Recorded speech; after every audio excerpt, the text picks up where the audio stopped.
Like کریں، subscribe کیجیے، bell icon کو دبائیں تاکہ ہماری ویڈیو سب سے پہلے آپ کے پاس پہنچ سکے۔ اور ماہ ذی الحجہ شریف میں اسلام کے بنیادی ارکان میں سے ایک رکن اعظم حج کا شرف حاصل کیا جاتا ہے۔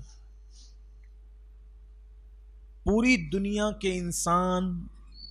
پوری دنیا کے اہل قبلہ، پوری دنیا کے کلمہ پڑھنے والے، ان تمام میں سے اللہ جنہیں توفیق عطا فرماتا ہے وہ حج کی سعادت حاصل کرتے ہیں، اور یہ ایام الحج ہے۔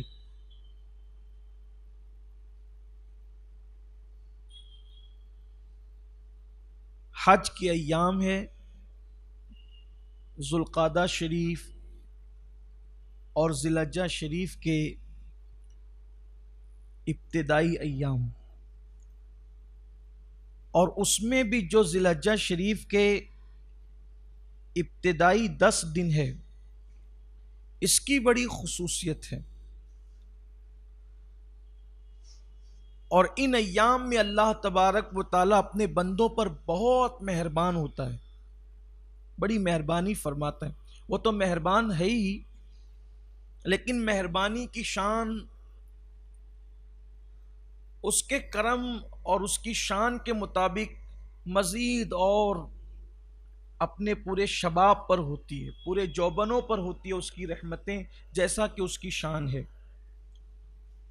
اگر کوئی شخص ان 10 دنوں کی عظمت، بزرگی، شان کو معلوم کر لے تو وہ اس میں عبادتوں کا اہتمام کرے۔ حضرت مولائے کائنات سیدنا علی کرم اللہ تعالی وجہہ الکریم کے خاص شاگردوں میں سے ایک شخصیت ہے حضرت سیدنا سعید ابن مسیب رضی اللہ تعالی عنہ۔ یہ حضرت سعید ابن مسیب وہی تابعی ہیں جو واقعہ حرہ کے موقع پر، یعنی کربلا کے واقعے کے بعد جب یزید نے، اس پلید نے مدینہ منورہ پہ چڑھائی کروائی اور مسجد نبوی شریف کے اندر اس نے گھوڑے بندھوائے اور اونٹ بندھوائے، اور مسجد شریف کے اندر، مسجد کریم کے اندر جو 3 دن تک کی اذان نماز نہیں ہوئی، تو وہ جو دیوانے بن کر کے جو تابعی گھومتے تھے اور انہوں نے قبر رسول سے اذان اور نماز کی جو آوازیں سنی، وہی حضرت سعید ابن مسیب رضی اللہ تعالیٰ۔ یہ مولائے کائنات سیدنا علی کرم اللہ تعالی وجہ الکریم کے مرید و خلیفہ بھی ہیں، شاگرد بھی ہیں۔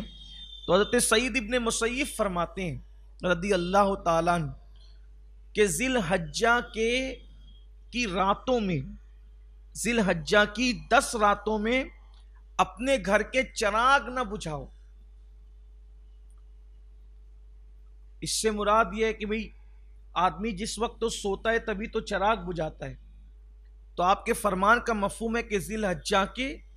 ان 10 راتوں کے اندر اپنے گھروں کے چراغ نہ بجھاؤ، خود بھی جاگو اور اپنے غلاموں کو بھی جگاؤ۔ وہ دور غلاموں کا دور تھا،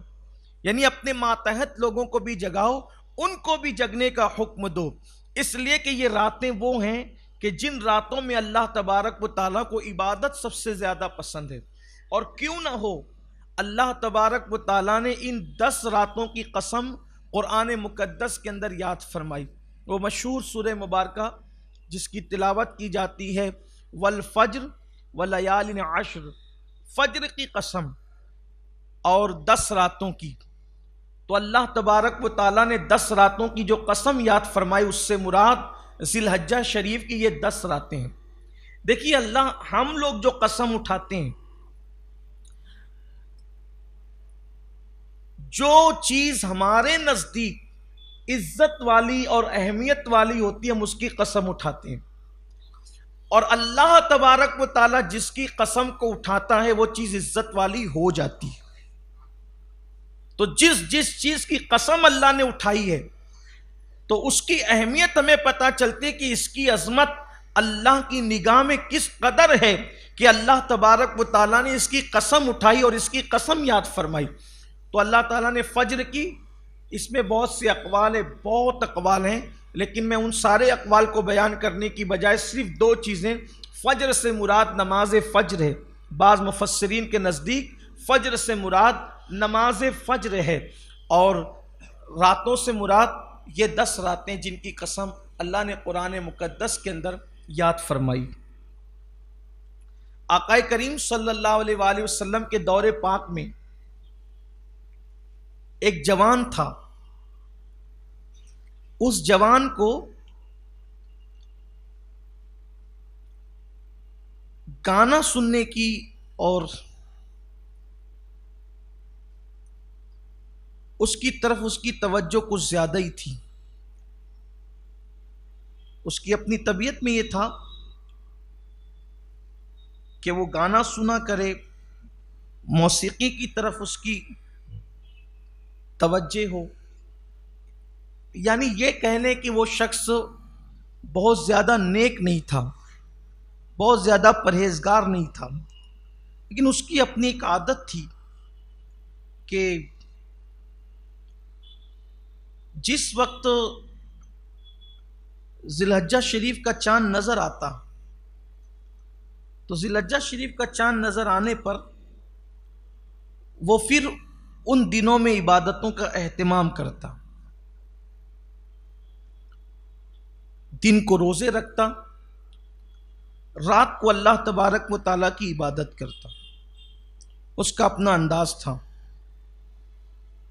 اللہ کے حبیب صلی اللہ علیہ وآلہ وسلم سے جب اس بات کا تذکرہ کیا گیا کہ یا رسول اللہ صلی اللہ تعالی علیہ وآلہ وسلم ایک جوان ہے، اور جب وہ ذی الحجہ شریف کا چاند نظر آتا ہے تو خاص طور پر وہ ایسا کرتا ہے کہ وہ راتوں کو عبادتوں کا اہتمام کرتا ہے اور دن میں وہ روزہ رکھتا ہے، تو اللہ کے حبیب مصطفیٰ جان رحمت صلی اللہ علیہ وآلہ وسلم نے اس شخص کو بلا بھیجا اور فرمایا کہ اس کو بلاؤ۔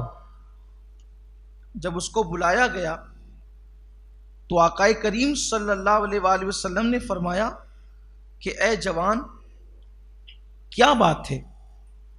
کہ تیرے متعلق میں ایسی گفتگو سنتا ہوں، ایسی بات سنتا ہوں کہ جب ذی الحجہ شریف کا چاند نظر آتا ہے تو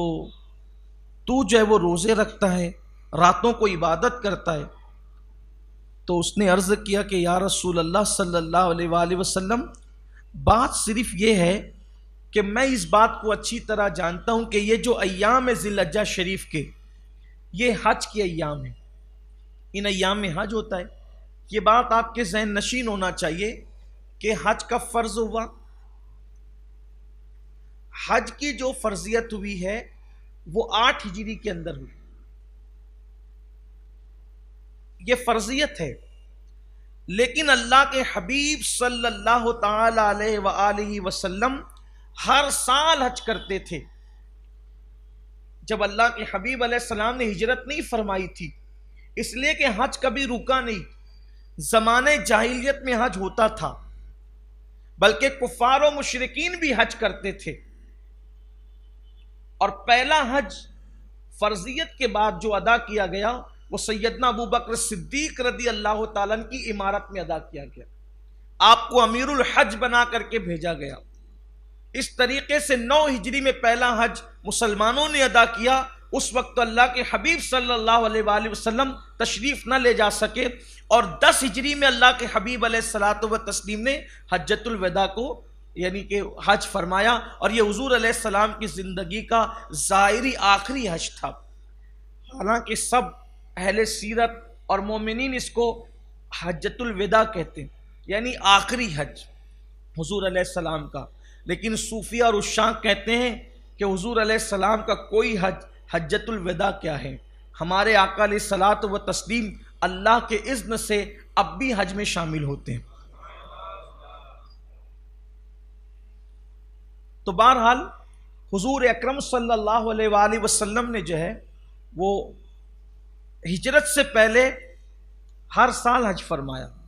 اور ہجرت کے بعد اللہ کے رسول صلی اللہ علیہ وآلہ وسلم نے ایک ہی حج فرمایا۔ اور پہلا حج سیدنا صدیق اکبر رضی اللہ تعالیٰ عنہ کی عمارت میں ادا کیا گیا. تو چونکہ پہلے بھی حج ہوتا تھا، اس لیے کہ کسی کے ذہن و دماغ میں اشکال پیدا ہو سکتا ہے کہ یہ بات تو اللہ کے رسول پوچھ رہے ہیں اور ابھی حج فرض نہیں ہوا، تو یہ نوجوان کیسے جواب دے رہا ہے؟ تو آقا کریم صلی اللہ علیہ وآلہ وسلم نے فرمایا کہ تو دن کو روزہ رکھتا ہے، رات کو عبادت کرتا ہے، وجہ کیا ہے؟ تو اس جوان نے عرض کیا کہ یا رسول اللہ صلی اللہ علیہ وآلہ وسلم، یہ حج کے ایام ہے تو میں یہ چاہتا ہوں کہ ان مبارک دنوں کے اندر جو ہے وہ میں اللہ کی عبادت کروں، میں دعائیں کروں، تاکہ حاجیوں کے نیک اعمال میں بھی شریک ہو جاؤں. کیونکہ میں حج کے لیے جا تو نہیں سکتا.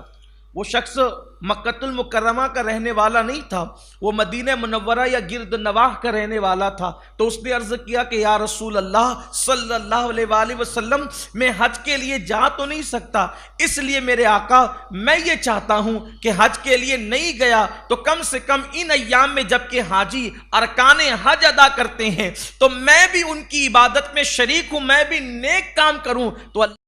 کمنٹ شیئر ضرور کریے.